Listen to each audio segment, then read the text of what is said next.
Well, thank you for having me. Let's get to it. This is me on holiday. I am on the left, my dad is on the right, and the mountain man in the middle is my brother. And when he's not off saving Narnia, my brother did engineering at Bath University. And at Bath University, if you're an engineer, for the first 2 years, you do the same course as the architects. The idea being that it stops engineers from building shit that looks like this, and it stops architects from doing things that do this. Ooh, this is a... let me see if I can rebalance this. Maybe I can't. Okay, so you're going to get like a half and half of like the preview of the next slide that I think is slowly moving upwards as time goes on. So what is... boy, this really is quite a... can we... Let's try and restart. Here we go. Let's see if we can... how do I... I'm not a Mac person. Someone computed this for me. This is a good sign. It's exactly what you want to hear from someone when they're giving you a presentation is, I don't understand computers. So, let's jump back. And it stops architects from building things that do this. The idea being that, well, and I think that if you work in our industry, if you work in marketing, if you work with websites, if you work in SEO, then information architecture is just as important to you as architecture is to an engineer. But we don't have 2 years, we have 30 minutes, so this seems like a pretty great place to start. What is information architecture? And I'm lazy and I'm making presentations, so I do what all of us do and I just Google it. And we go, okay, a website or internet's information architecture has two main components. The identifiers, there's a lot of this. They're all different, we don't really agree on any of it, and we certainly don't agree quickly, or we bring out all these awful business words and these very, very long paragraphs. My favorite one of these, which is deciding how something will be organized, or DHSWBO, is, I mean, look how perfect that is compared to the other ones, right? This is so succinct and beautiful, but it's still quite generic for our purposes, right? It's still a bit generic for marketing and websites, so I then went, okay, well, what would SEOs say internal architecture is? And I think you all know this one with me. On 3. 1, 2, 3. It's, oh, oi. It's links with enthusiasm, come on. Or specifically, it's internal links. Because look at that intensity, people. That's how we feel about this. So, and we really, really double down and we focus on this one, which I think is a bit of a shame. Because for me, there's always been kind of two large parts to this. There's been this first part of matching up the intents of your customers to pages and templates. And then there's the second part of, how do you link and relate those pages so people understand them? Or links! So, this presentation, an analogy actually, before we get to the presentation. Imagine you're starting a company, and you've got 4 people in your company. And you go to someone, perhaps you go to my brother, right? You go to my brother, the engineer, and you're like, okay, I've got 4 people. Where am I gonna live? Where am I gonna do all this work? Where am I gonna build this company? He's go, okay, well, let me create you something for that. Let me make you a house. House is perfect for 4 people. Then as time goes on and your company gets bigger and all of a sudden now you're, a couple of years later, you're 2,000 people. And at this point you go back to the engineer and you're like, I need something new, right? 2,000 people don't fit in this house. He's not going to take your house and put houses on top of it until it fits 2,000 people. He's going to build you this. He's going to build you a new building that's designed for that.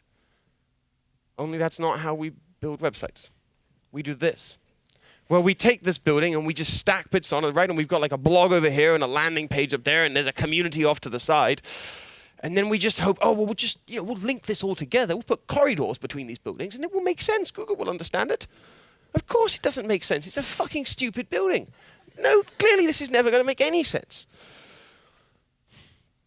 That's one of the real problems. And it's a real shame because if you can do the two of these things together, if you can build that website where the intents match to the templates and pages and then you can link it well together, that's when you get those wonderful rewards and your customers will see the right pages at the right points in the journey. And you'll feel pretty good. So, we're still going to look at links, people. We will still get to links. But before we go to links, I'm going to run you down this first part of matching up intents to templates and pages. So, before we do that, hello. Because that's how we go from this small, beautiful house to a large, proud building of a website. So a little bit of real life before we get there. Previous to what I do now, which is I work as a senior consultant for Distilled, I ran this job site called TEFL I still do run this job site. And one of the intents in this space is teaching English online. This isn't like teaching English in China where, you get on a plane, you fly to China, you get off, you meet the people, you eat the food, you learn the language, you get absorbed in the culture. This is far more transactional. It's you in front of a computer, Skyping someone, teaching them English. And on my website, I had a couple pages designed to fit this intent. So I had this first one, I had a guide for people who wanted to teach English online. And it's a job site, so I had some jobs. But I'd really not done a very good job of thinking about this. Because when you really thought about this particular intent and what you wanted in this, because it's quite a commercial intent, what people really wanted here wasn't a guide. They wanted a list of jobs that they could go to apply for. There was no culture, no worry about moving to China. So I made this instead. So I built out, let me build out a category page where all of these are going to live. I've seen that I'm starting to rank for this. And then because I don't want to be the guy bolting stuff on, I go and I retarget the guide, and I take all the adverts that are older now and I redirect them and I throw them all back into it. And the first month is a bit hezzy. First month traffic doesn't do quite as well as I want it to, but the user signals are absolutely in the right direction. And when you look at over time, when you look at over 5 months, I quadrupled my traffic for that individual set of searches in that broad part of it. Now, obviously, not all of them are going to look like this. Not all successes are going to look like this, but this is an example of how it can work really, really well. So, how are we also going to keep this tangible? Because presentations about information architecture have a tendency to float off into those long descriptions that I gave you earlier. So, we're going to use this wonderful woman. She's going to be our example, people. Any guesses what she is so excited about? Thanks. She is excited about things, but she's also excited about something else. There's a terrified man, or who's possibly doing the same face, and we just can't see. And we can see it now. If you drag your face away from her terrifying, horrifying face, she's buying a car. That's why she's so happy. Incidentally, if you ever do want to make a presentation, picking out slides with people who have tried to buy cars from stock photos are just wonderful. Every single one of them is this good. And I just had to pick one of them to fit in this presentation. So that's going to be our example. We're going to use a website and an example of buying cars to run through and keep this tangible. So how do you do this? How do you match up intents to templates and pages? The first thing to kind of take, if you're taking my description of this problem, is that this is quite a large area, right? This isn't a problem that you kick back and solve every single week. This isn't something that you can just do in a heartbeat. This is something that instead, this is a really large problem, right? This is a season-ending finale of a problem. It's going to take a lot of time. And I'm going to break down this matching up intents to templates and pages into 5 sections. The first one is who buys your product. This one here, right? This is your basic customer profiles, right? In our example, we go, okay, we're our car website. So we've got Dave, he's looking to kind of go out there and upgrade his existing car. Alice is looking to get a first car. Fairly standard stuff. Then we've got the second one. What are those steps that get those people to buying? So again, we go, okay, so to begin with, they have this awareness, there's brands that they've built up over their lifetime. They build some requirements. They go, okay, I'm a family guy. So at this point, I need to go out and I need to get 4 doors, and I need to have space for children and a large boot. And all the way down to when they're looking for deals and they just want to get that last bit of money off the car that they've settled on. Then we go, okay, once we've found out their steps to buy, we go, how do we reach people in each step? Because you're not going to get everyone with organic search, right? There are some things where it's just the wrong option. If you're Aston Martin and you want people to buy your DB5 and you go and you look and you're like, wow, 2012, what happened there? Fucking James Bond was looking suave as fuck in an Aston Martin. That's why people were searching it. It's not because they ran an amazing organic search landing campaign. It was because James Bond came out. Clearly, if you're working in discovery, the correct way to get people is not through organic search. But building requirements, comparing your competitors, yes, absolutely. These are all places where you can play really strongly and organically. And because this is a presentation that's focused on search, we're just going to stick to those ones. So we're going to go, okay, where search is the answer, go and get keywords. And for this, the example of this, again, to keep this tangible, I'm just going to pick one of them. So I'm going to pick building requirements. In this case, we're going to use a VW Golf as our example. And I've just got a lot of keywords to do with building requirements for VW Golf. So we've got reviews, we've got reliability, miles per gallon, all that sort of stuff. And it's this final one. How do you split keywords into pages that we're going to focus on? Because it's not immediately obvious, right? Like there's definitely a page about VW Golf there, and there's probably one about 2012 VW Golf. But is there a specs page? Is there like a specs and an interior dimensions page? Like how many pages are there here? So for these 4, this is a large enough topic that you realistically, each one of these 4 could probably be a presentation in and of itself. So what I'm going to say is for the moment, keep doing these top 4 however you've been doing them. However you're currently building your customer profiles and figuring out which channels are the correct way to reach them, keep doing it that. And for this final step of splitting keywords into pages, this we're then going to run through. So how do we do this? I put together a Google Sheet here, which you can go and download if you would like, that contains some of the formulas and things to make this, again, hopefully more tangible and see this in practice. This is also linked again at the end of it. So, how do we do this? To begin with, we go out there and we start with our keywords. And for each of those keywords, we're going to go and scrape the top 10 to 20 websites that rank for each of those keywords. We're going to pull in some rich snippet information. And you could get that from, frankly, wherever you track ranks. Personally, at Distilled, we use Stat, but really any of them that gives you this is frankly going to be fine. And then for that, we then go and get the title and meta description. Now, this might come with your rank tracking tool. Or if you don't have that, you can just use Screaming Frog once you've downloaded the list of URLs and crawl all of them. Then we're going to go and get the domain strength for each of these. If you're an API guy, fantastic. Whip out the Python.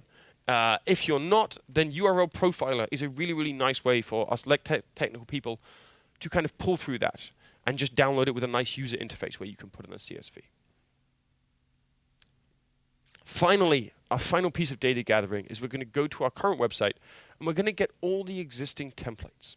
So everything that might everything that might kind of connect to this part of the journey. Once we've got all of those, fantastic. Now we're going to go away and we're going to take some actions with it.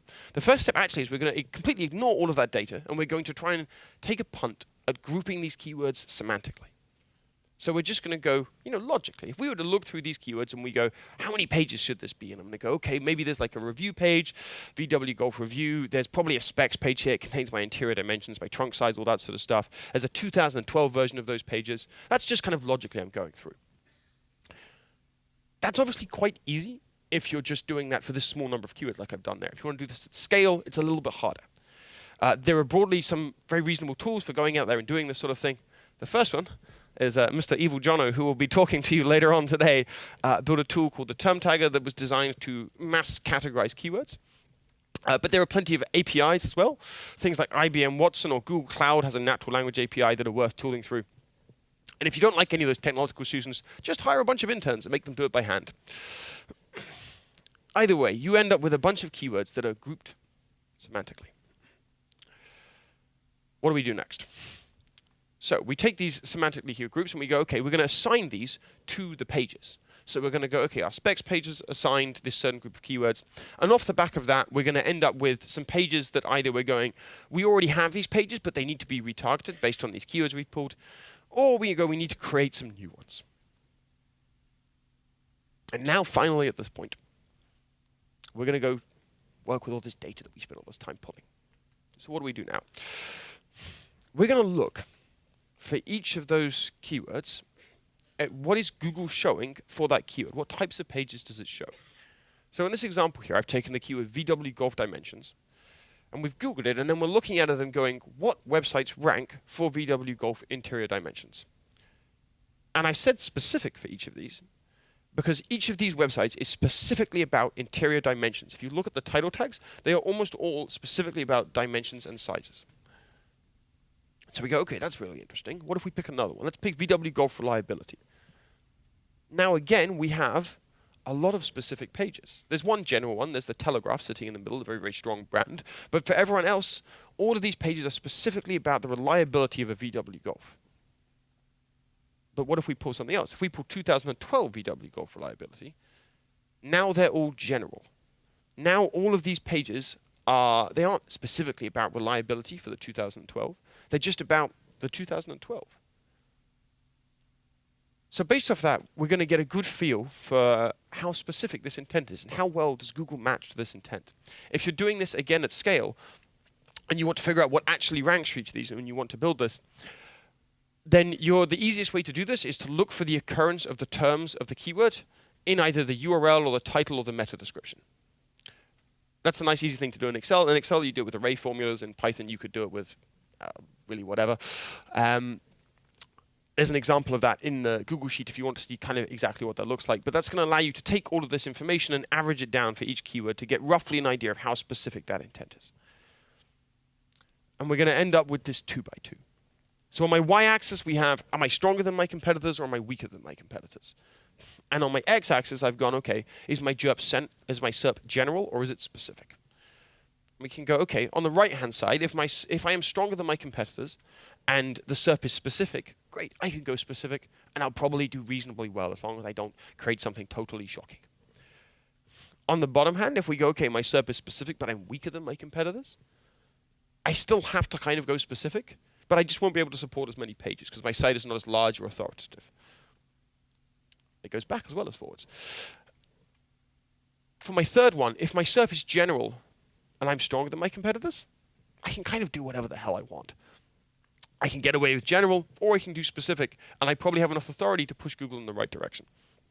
Finally, if my SERP is general and I'm weaker than my competitors, by and large, you just want to deprioritize these pages. They are going to be really, really hard wins. You're probably going to have to do a lot of other work before you're going to be able to go and take over these. There is an exception to this one. It's possible that you've discovered something genuinely new. What if you've had an idea that's so completely unique that no one has ever had this idea before? If you just had an absolute brainwave. Maybe you have come up with something completely unique that no one's ever done before. But in my experience, you probably haven't. If you have, great, fantastic, make those specific pages, but be really careful for that one. Because often, at this point, most things have been covered. So what does that mean? That means that we have our original keyword grouping, and now what we have is we've taken them and we've reshuffled them based on what we saw. So we can go, now we have a different set of pages. We have a reliability page and we have a dimensions page, because they both had those specific intents. Our 2012 has gone from 2 pages down into 1, and we've just rolled them all up into the middle. And so these are now our 5 final pages that we have. We throw it out to the world and we wait. And then we rinse and repeat. And we go through this again. Because this is very, very rarely are you going to hit this on the head first time. You're going to get some things wrong. It's confusing, and Google will change the intents over time as well. So instead, you're now going to go and pull some more data. You're going to go Search Console. You're going to pull all of that data. You're going to download it, and you're going to look for ping-ponging, and you're going to look for how well are my URLs fighting each other? Am I cannibalizing myself? There's an excellent talk that John Urshaw gave at this point a couple years ago about SERP flux on the bit.ly link in the corner. It's in the slides if you'd like to download that. That's probably easier than copying this out now. But you're going to go through that and figure out how good is my assignment. And based off that, you're going to go, okay, I'm going to have to move some of these around. I'm going to go, okay, right, some of these are, I've got new keywords that I found from what I've been ranking for that are going to have to be assigned to these pages. I've got, some existing keywords that are going to change. Turns out mileage, that deserved its own page. And then off the back of that, we're going to go and we're going to tidy up our website, right? And we're just not going to bolt things on. We're going to consolidate old pages. And we're going to pull things together. And then when we've sorted all of that out, when we're like, great, we're really happy with our targeting. We've nailed all of that. If only there was something else that we could do to make all of this make sense. If only there was one other thing that we could look at. If only we'd reached the links part of the presentation. People, we're finally here. At that point, let's dive into links. So, this second one, how do you link and relate pages so they understand the relationship? The way that this little section is going to work is I'm going to put forward 2 things. First, I'm going to say that this is how you should work with links. You should work roughly from first principles and compromise a lot. And I'm going to go through that, and I'm going to justify to you why I think this is the case, and then we're going to briefly go through those principles that I'm talking about. So, where do we start? We start at the beginning. We start with Pagerank. Back in 1998, they put forward the original paper, and it transforms the internet. Basically, right? It's the reason that Google sits there and beats out Yahoo and Ask Jeeves and all those other wonderful search engines that some of you may be old enough to remember. And it was fantastic, as I'm sure most of you are familiar, because it takes this, giant network of individual pages and then says each of these links is a vote. and the most voted page is the most authoritative page. And there really isn't a concept of, and this is fairly important, there isn't a concept of domain in this. That is that's a domain, that's a specific domain up there. But for the purposes of PageRank, it's lots of individual pages that are having their strength calculated. The domains really only exist because your domain links more closely to itself than it does to everyone else. But this is literally the foundation that Google is built on. So our first thing about it, and of course they add more, right? As time goes on, they add more things and links still get buried. But this is where they started. This is their first thing. Links are theoretically very, very important. So that's our first piece. And we have a bunch of theory about how the links work. Which obviously brings you on to this wonderful question, right? How important are links now? We've said that, yes, they're theoretically important. How important are they now? And this is one of those questions that if you throw it to a room like ourselves full of SEOs, you will probably get a different answer for every single person in the room. I had a quick look through some of this and was like, where is roughly the feel of people? And we go, okay, so Stone Temple in 2017, they put out a study and they're like, yes, links absolutely matter. But my colleague Tom Kappa said, no, I don't think they do matter so much. And Malcolm Slade agrees with him. And then Built Visible are like, no, we definitely think links matter. Links are really, really important. But Thomas says that they're not important. But Google come along and Google say that links are very, very important. We think they're important. Google's led us up the garden path and Adweek has no idea what's going on. There are a lot of different opinions on links. But anecdotally, most of us have stories where links have been successful for us. But it absolutely doesn't seem to be consistent because there are plenty of stories where they haven't worked. So we have this weird thing where links are anecdotally important, but they're not consistently important. What about this? So I spent the previous year and a half running split tests for Distilled ODN. You can see my background blending has not worked beautifully there. I spent a year and a half doing just split tests for all of our customers on Distilled ODN. And there are frankly, a relatively small number of split tests which we did based on links. And that's not because we're not interested in links. It's because testing links and properly measuring their effect is really, really hard. The things that make SEO testable, the scale of pages that you have to throw at, the amount of traffic that you have to put at it, just make it hard to test link changes. You can't go and throw 200 links into a navigation. That's just not possible. So this is our third bit of it. Despite this theoretical importance, it's super hard to measure. Finally, they're hard to think about. Will Critchlow, our CEO, did a presentation last year at one of our own conferences about working better with links, and he put out these surveys beforehand, which were basically he described a very simple website and then asked people some questions about PageRank. And when he asked a relatively simple question, about 20% of people got it wrong. And as soon as that question got fractionally more complicated, about 60% of people got it wrong. It's really, really hard to think about links and to be correct. Even if you go and use those internal models, the things that, Deep Crawl or Screaming Frog will generate the PageRank for you, it's only doing internal links. And of course, PageRank, as we kind of put forward to begin with, is all of the pages. So you're missing this colossal chunk of outside information in there. Links are very, very complex to use and be technically correct about what you actually think the effect is going to be at the end of it. So what does that roll up to in the end? I think what that rolls up to is it rolls up to this: roughly working from first principles and being ready to compromise. Why? Roughly work from first principles. So it's anecdotally important, fantastic. But it's really, really hard to measure. The first principles part is the theoretically important, but it's very complex to use. If you try and actually calculate this, you're going to run down every rabbit hole, and you're going to have no time, and you're just going to end up with exactly the same recommendation as if you went kind of roughly.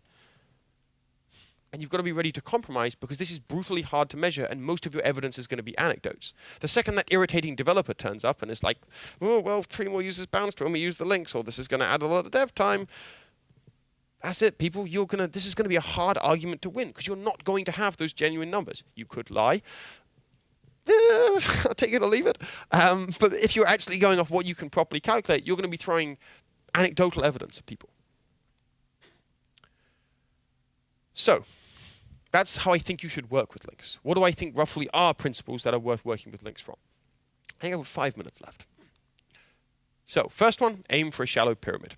And the best way, I think, to aim for a shallow pyramid is to build one of these diagrams. I'm sure many of you have built these diagrams. My piece of advice here is keep building them, right? Where you have your home page and you go, okay, my home page, it links off to my category pages. Categories link to subcategories, which will throw through to products. That should go across to my blog, and my blog should have category pages which link down to the individual URLs. I think these diagrams are fantastic for figuring that out. But you do have to be ready in here, like everything else, to compromise, because they're probably not going to let you put every single category link on your homepage. So instead, this is more realistically what you end up with. You end up with these sort of trails. Even though you were aiming for that wonderful pyramid, you end up with a trail. And so we end up with all these ways of compromising.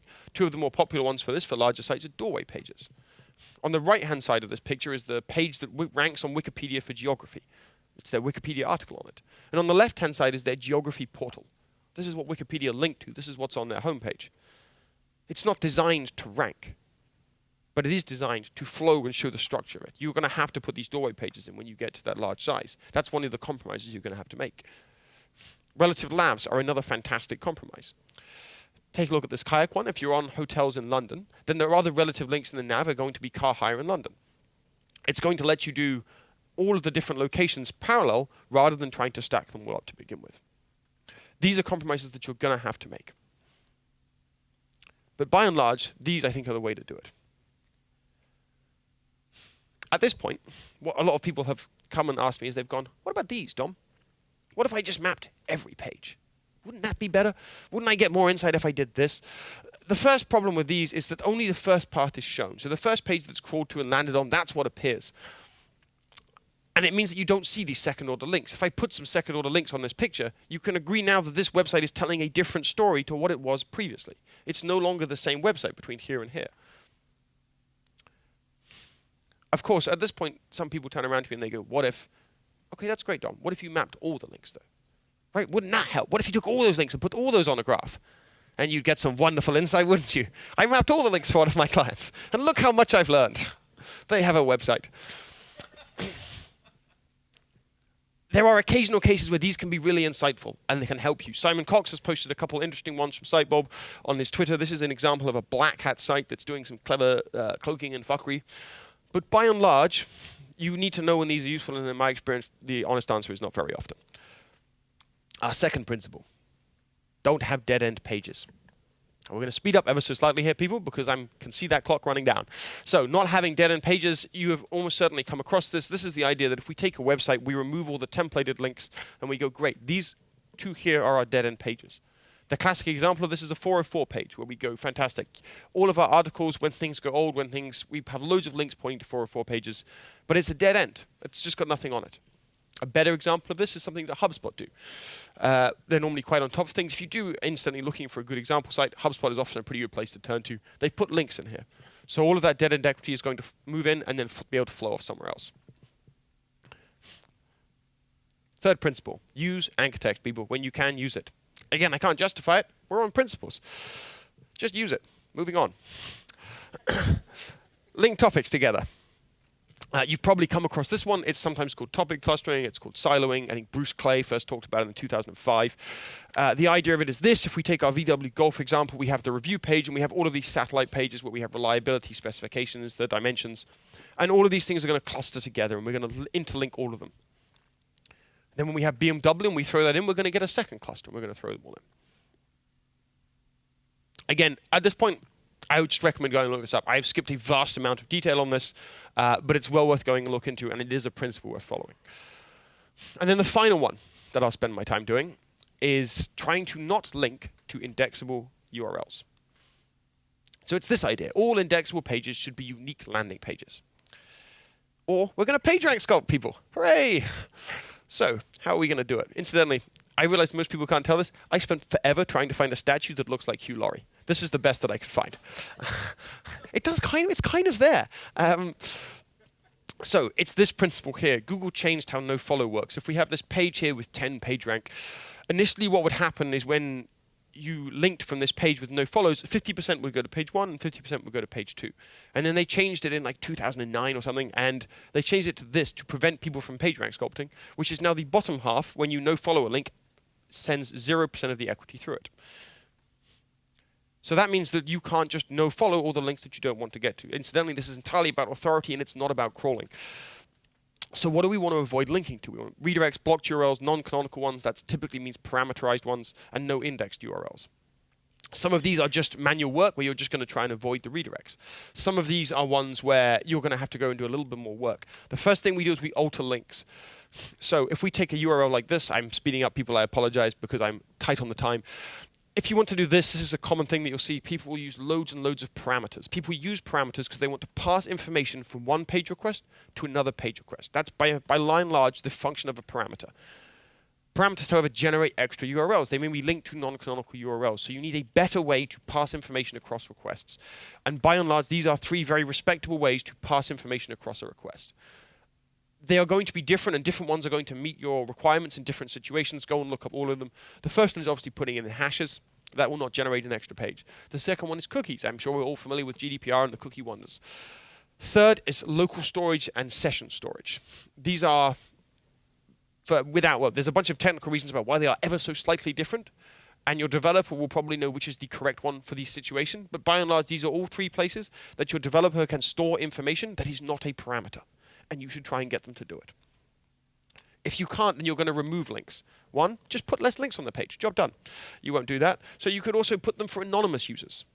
Anonymous users might not see part of your links. You go, okay, this is only for the logged in users, and we can remove some of those internal search links because they're only for logged in users. Finally, you're going to have some links where you're going to go, okay, we have to have a link here, but it can't look like a link. Okay, so this is very clearly a link. It's a link to blog. And we go, how could this look less like a link? So we could take away the href and we could put in an onClick attribute that evaluates with some JavaScript, right? That's now less like a link. It doesn't have an href anymore. And this is, again, I'm sorry to say, this is all theoretical. Like, there is some sort of scale where we go, Google will no longer recognize this as a link. I honestly cannot tell you where that is on this scale. It's just, what can you convince someone to do? So this looks even less like a link now. It looks like I've actually not closed my tags properly, but this should be a span tag either side here. Now it's not a link element. So if Google is looking specifically to extract the A elements, it's now finding spans instead. But we go, maybe they can evaluate the window location href. It's a pretty common pattern. So what if we did this? What if we use a span with a data href? Now that's really not like a link. And you have some generic JavaScript that looks for span elements with a data href, and when they click that span element, takes them to the data href. But data href is a known URL, so we go, okay, data link, that's a made-up attribute. Now this is really not like a link. Somewhere on that scale is a way of creating links that Google won't see as links. By and large, I normally end up with these bottom 2, simply because it's often easier on the dev work. Right.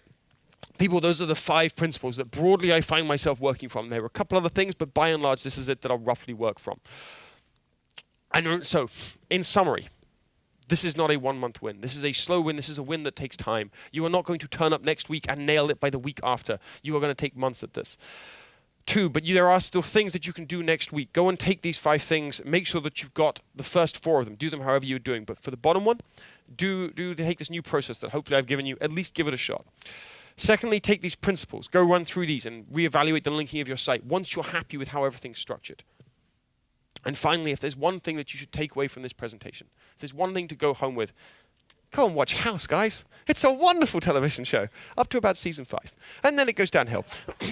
But really go and watch it. It's great. It really is a timeless show. This is where you can find the link for the presentation. And then the bottom one is the example Google Sheet. I apologize for going a little bit faster at the end. We're all done. Thank you very much.